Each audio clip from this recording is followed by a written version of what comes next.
Well, as you know, the hush money trial is over, and of course, the Manhattan courtroom found Donald Trump there guilty on 34 counts of who knows what.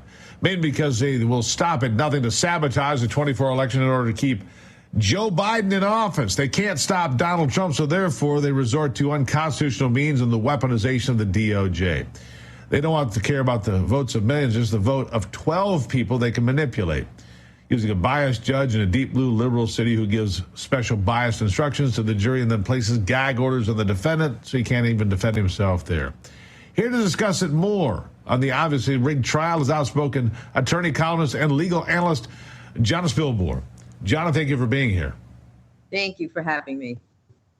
What's your first reaction of this train wreck of a trial, if you will?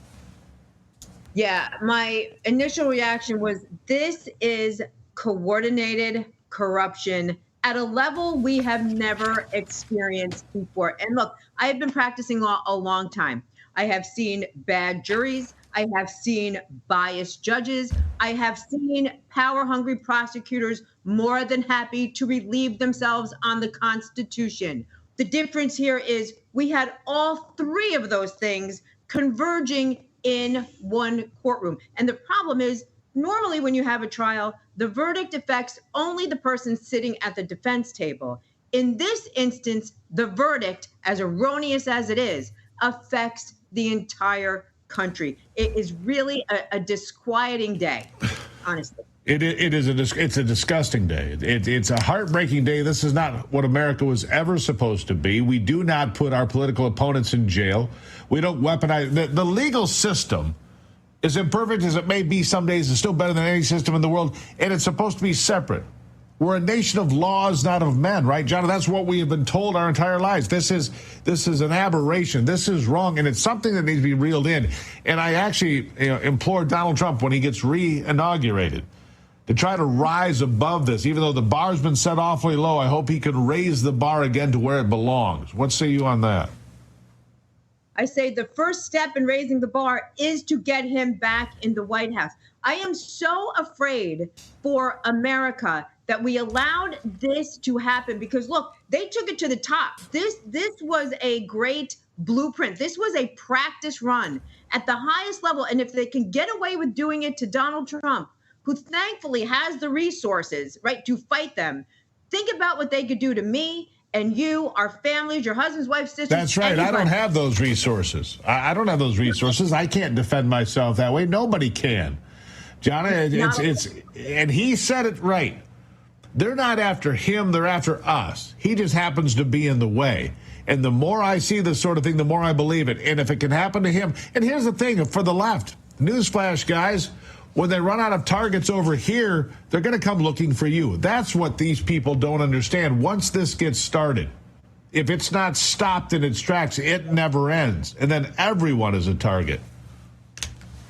Exactly. And I don't want America to forget about that. Most of us are feeling bad right now. And can I tell you, even I have colleagues who did not vote for Donald Trump, and they are scared witless right now about what happened because they realize that if it happened to him, it can happen to us. And what is really going on here? We are in the gestation period of communism if we don't fight back. And we don't want to forget. That's right. We don't want to get complacent and let the appellate process will upright this, but that's not enough. We cannot stand to have this happen. Because they just wanted to be able to tar and feather him and give him the scarlet letter between now and November 5th, except that it's backfiring. It's backfiring. But here's what concerns me. It was a predetermined outcome in the trial, and they're hoping for a predetermined outcome in the election. Again, real quickly, I'll give you the last word. Yeah. First step in fighting this, Donald Trump has to get back in the White House. The second step in fighting this is we cannot forget how we feel today, 24 hours after we witnessed probably one of the largest injustices of our lifetime, corruption at a level unmatched. Don't forget how you feel, people, because if you forget, you're next. That's right. Thank you so much for being here. Thank you for having me. Greatly appreciate it, John. As we draw near to another critical election, it's not only about casting your vote, as we've been talking about. It's about elevating your voice. Speak up and be heard.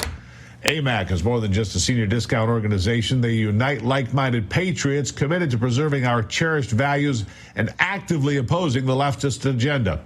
Look at their recent victories. AMAC members helped to push forward an investigation in practices that inflate drug prices, successfully defeated ranked choice voting in order to protect traditional voting methods, and also helped block a federal takeover of elections. As AMAC's membership grows, Washington listens. Every new member strengthens this movement. If you love America, visit amac.us/voice to become a 4-year member for just $30. 4 years, $30. That's $7.50 a year. AMAC, not only better for America, it's better for you. Membership gives you access to the AMAC magazine, free Social Security and Medicare guidance, money-saving discounts, trusted news, sweepstakes, and more. Take advantage of our election year sale, 4 years, $30, by joining the over 2 million members they have now. They can't ignore your voice. Join now, amac.us/voice, amac.us/voice.